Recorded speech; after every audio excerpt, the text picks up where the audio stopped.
Welcome back to Part 9, Act 8 of the Glitchless category.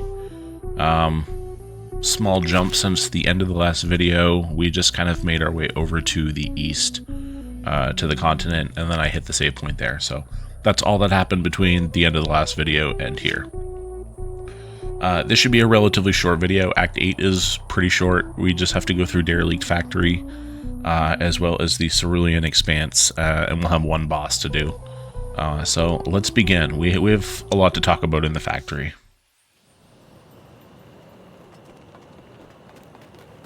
From the outside, you're just going to make your way up along the side of the building and jump through the glass here to enter.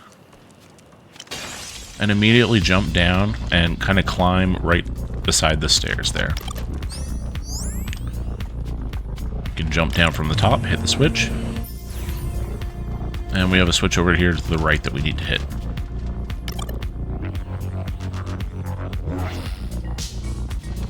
Taking this portal is going to force you into your first fight here. It should be your only fight if everything goes smooth for you. First thing, abeyance on the default target. Group them all together.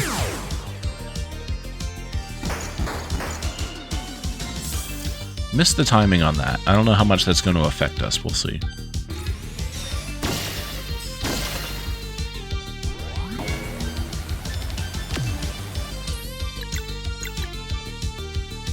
For your next attack, whether you do Sunball or Crescent Arc, change from the default target down 1. You just want the main damage to switch over to a different enemy, while still hitting all of them.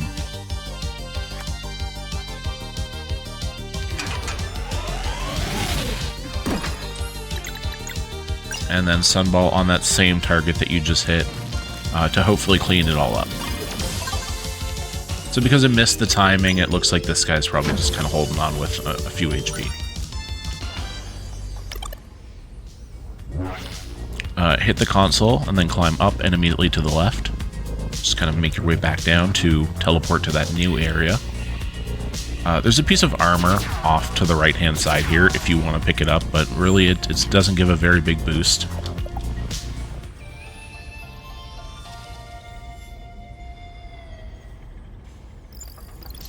And as you're learning the run and the category, feel free to take this campfire to prepare yourself if you were to catch an encounter in this area. You're going to be doing 6 encounter skips in total in here, and more often than not, you will get one of them. But there's very specific things you can do to avoid all of these. So what I recommend is taking some time and literally just coming into this place and watching the beams for a while and just finding out what works for you.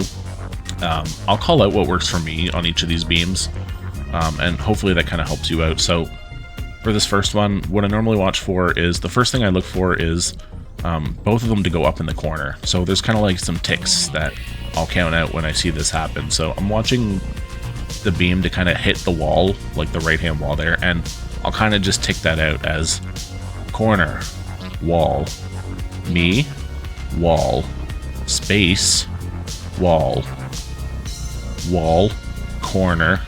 And so after it goes me and then goes wall, I know there's a gap here that I can go through. And I know that sounds weird, but it's you're gonna, look at this for 5-10 minutes and you're gonna find the thing that works for you, essentially. So in this case, I'm watching again for corner, and then it's gonna go down to me, wall, gap. So come look at these for a while, find what works for you. For this one, I'm looking for a double tap. So there's 1, there's 2, goes to the center of the wall, there's a gap. And then the scene's gonna play out, and I'm gonna count. Again, it's gonna go 1, 2, towards the center, there's a gap. And for here, you're just waiting for a gap on the left-hand side. This one's a little more straightforward. I'll normally just wait until the left-hand side is just completely clear, and I'll take that as my cue to go.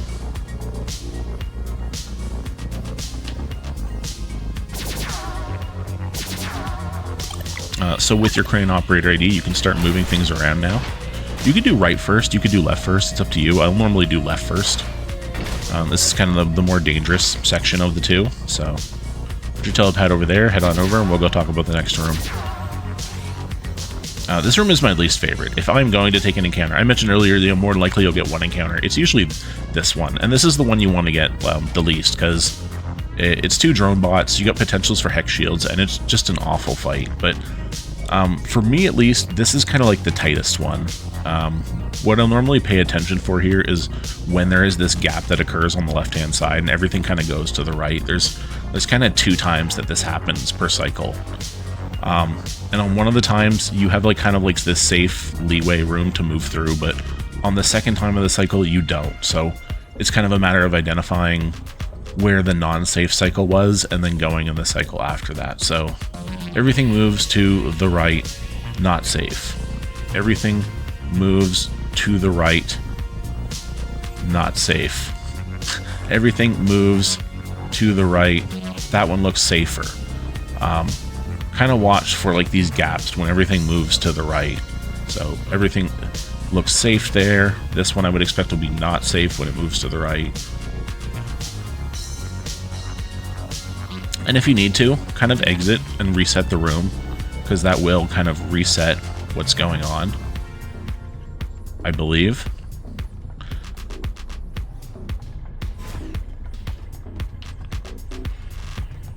Again, take some time to come through and kind of just watch these for a while, and hope for the best when you're going through. This one, like I said, is probably my least favorite of them.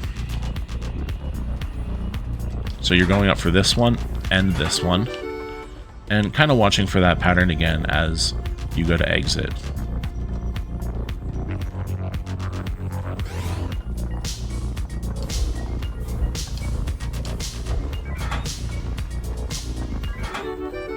Grab center and the left items in the wall there. One of those is daggers for Sarai, so feel free to swap those up now. And in this room, I normally wait and watch for one of these beams to come right down out into the door towards me, and then kind of I'm going shortly afterwards. So we've seen a couple so far, but we'll wait for the next one. Up and around. And so there's kind of a triangle pattern that can occur with this one on the left here. After you see the triangle go left. And same deal coming back out, triangle goes left. And I'll normally wait for a beam to spike up like that one. And then I will go. And kind of feel it out, advance, but if you feel like there's something that's heading in the direction you're heading, err on the side of caution.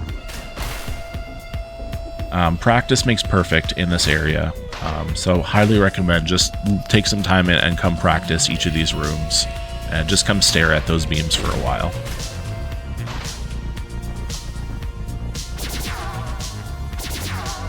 Soon enough, you'll be running through the room without even stopping.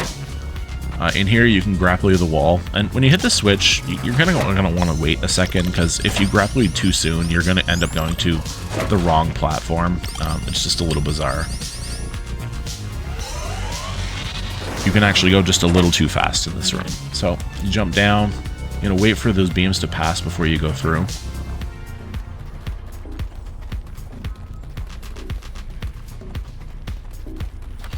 And grab this, head back down. And same sort of deal, you should be able to just kind of head right through, but watch for the little gap. And make your way out.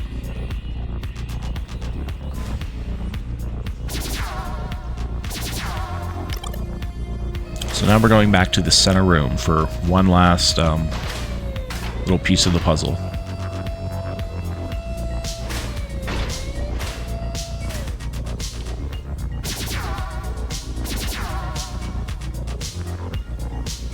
So, same deal, wait for your opening on the left-hand side.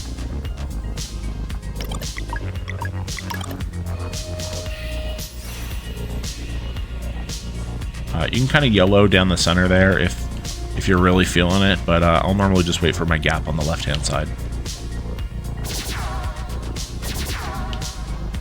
And now we have the battery on the left-hand side here. We just need to grab that and put it over by the elevator so that we can exit. And there you go. There's 6 encounter skips. Don't kick yourself if you get, you know, one of them. More often than not, at this point you're like 4 hours into the run, and you may start to be getting a little bit tired, or even just kind of on edge. You may be on a really good pace, and you want the factory to go really well. So just try to calm yourself, and you know, take a couple extra seconds to watch the cycle if you have to.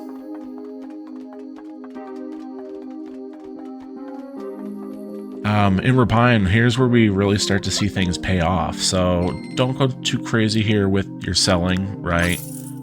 You may still have a lot of money, but what you're going to want to do is top yourself up weapon-wise. And for this piece of equipment, you're going to buy this for Sarai, because this is going to give a really considerable boost to what she currently has. And at this point in the game, things are really going to start to amp up and become more difficult, especially with the nerfs to Disorient and Great Eagle, and things just generally become a little more difficult since the update. So you'll want to start preparing yourself, and because we have so much money, like, we're kind of free to do that. So top yourself up with weapons and the one piece of gear there for Sarai. Come over to the item shop and just give yourself a couple of updated food items here. So this is where you start to see the really good food items in the game. You have the Panerai, which will give you 9 MP for your entire party. So I'll normally buy 2 of these, 2 of the parfaits, which are your new updated revive items. And then I'll buy 2 of the Crustard, which are kind of like an HP MP mix. Kind of like Boulier's, but for your entire party. And you can take this opportunity, now that you've spent a bunch of money, to go ahead and kind of sell everything that you don't need, to sort of top your money back up. You haven't sold anything really in any of these shops since the beginning of the game, so you should just have a bunch of things that you can sell at this point. Make sure that you're, of course, not selling anything that would give you upgrades. If you've been doing all of your gear updates properly, then you should just be able to fire through this menu without thinking about it too much. But it's very easy to accidentally sell daggers for Sarai that you just picked up in the factory if you had forgotten to equip them, for example. So be kind of careful if you haven't touched your equipment in a while. And then as far as food goes, you should just be good to keep everything you have here. I don't really need an additional 16 gold, so I'm just going to hold on to this peach strudel, you know what I mean? Like, hold on to the additional food in case you need it. And the rest of this money that you have here, you're going to save this all for Skybase. There's going to be one more shop before the end of the game, and so we're going to be spending the rest of our money at that shop. But for now, you're kind of topped up, and you should be ready to face the things on this new planet that you're on, you know? Into this north room, you're going to skip the scene, head back out, and you're going to jump down the left-hand side, and there's another kind of food item you're going to pick up here before you exit town.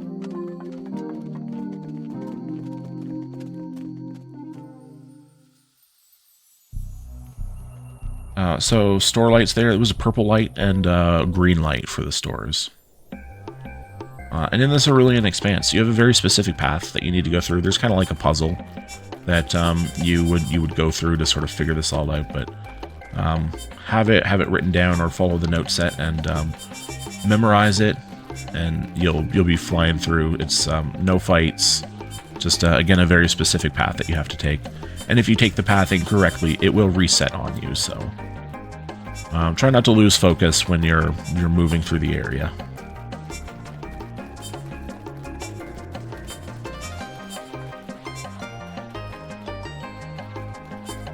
Things that you'll start to really pay attention for when you're doing the run is kind of like the music cues and at what point you're exiting. When the music starts to change up kind of after this little section here, you generally want to be exiting the area like right around that point. So right after this.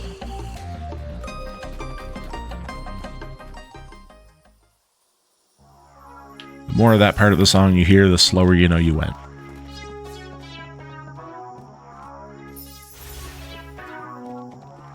In here, you're just heading north, heading back south. You're skipping scenes, and then this will open up and put you inside. It's going to be a piece of gear here for Rashawn that you're going to update to.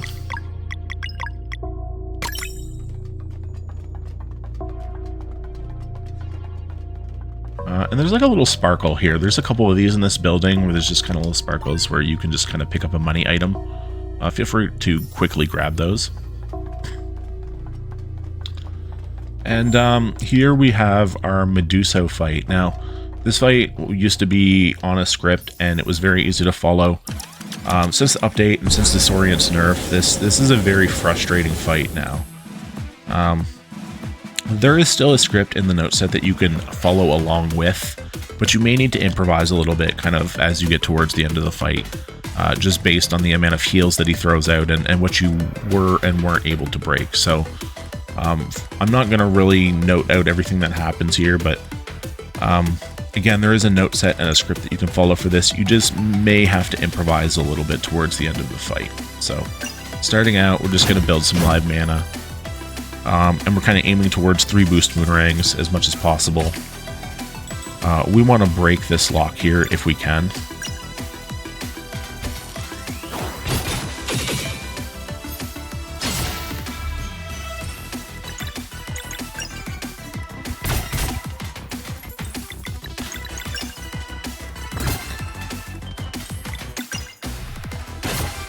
And so we should have 3 boosts now. Making sure to save Valir for our last person in that turn so that we can do this.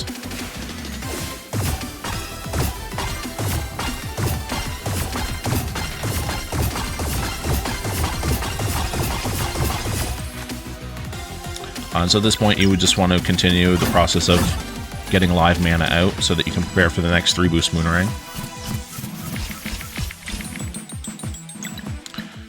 And here, you're going to want to try to break as many of these heals as possible.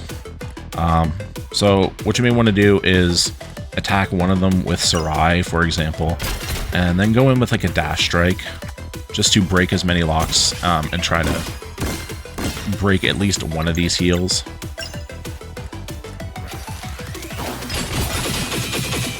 Get a little creative depending on what the lock sets are. You're really just trying to soften this big heal that he's doing here.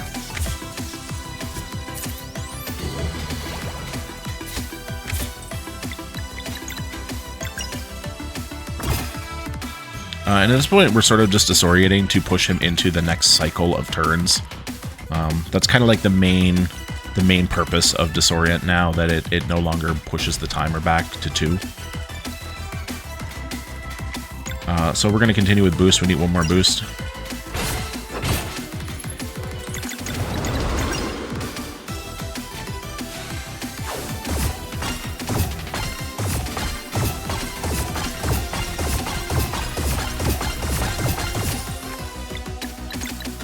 And you're going to go Arcane Barrage, since this does still push the timer back 1 for us.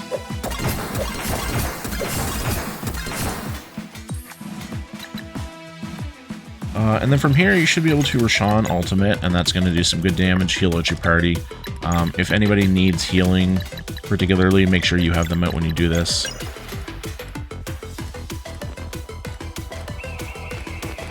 This script hasn't changed too much from before the update, but again, you will need to improvise a little bit as you get towards the end of it, because the Disorient just doesn't quite give you... Disorient, Eagle, and Arcane Barrage just don't give you as much timer space as you used to have with all of this. So Valir, the only one available to us right now, so we're going to take a boost. We're going to continue to try to build some boost here. If you want to try to hammer out and you're feeling good with your Moonerangs, take this opportunity to get the damage in now, because after this you're going to have 5 targets in total, and Moonerang really won't be ideal at this point. So if you want to sort of bang out your Moonerang while there's only 1 target, feel free to do that. Again, you're sort of just starting to improvise as you get towards the end of the fight.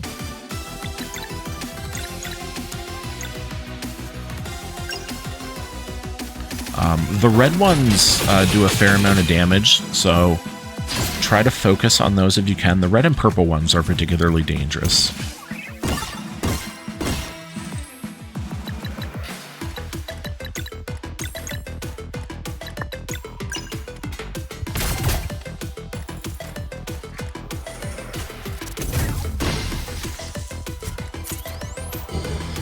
was trying to build more mana, live mana, so that we can do another triple Moonrang here.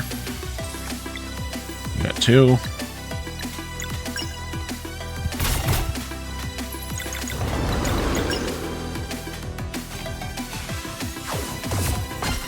And then if it's still alive after this, try to just use up MP on whoever has some left.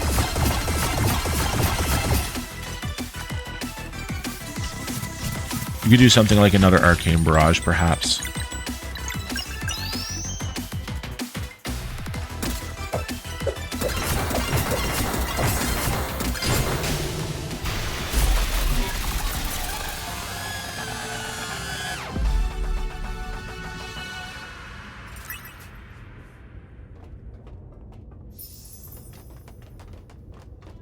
Okay, and after the Medusa fight, you're going to come into this back room and skip the scene. There's another one of these little gem icons back here that you can't really see.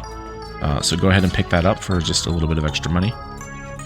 These are all going to equal sort of more Pandare, more MP healing items once you get to the next and final shop.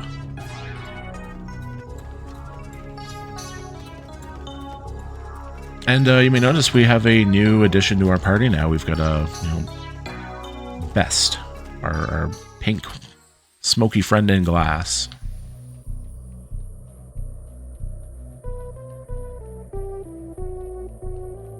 He's effectively kind of like Girl 2.0. He's a big tanky character who kind of leans more towards physical attack. He does have Arcane as his element, so he has some arcane kind of magic spells for AoE that you can use.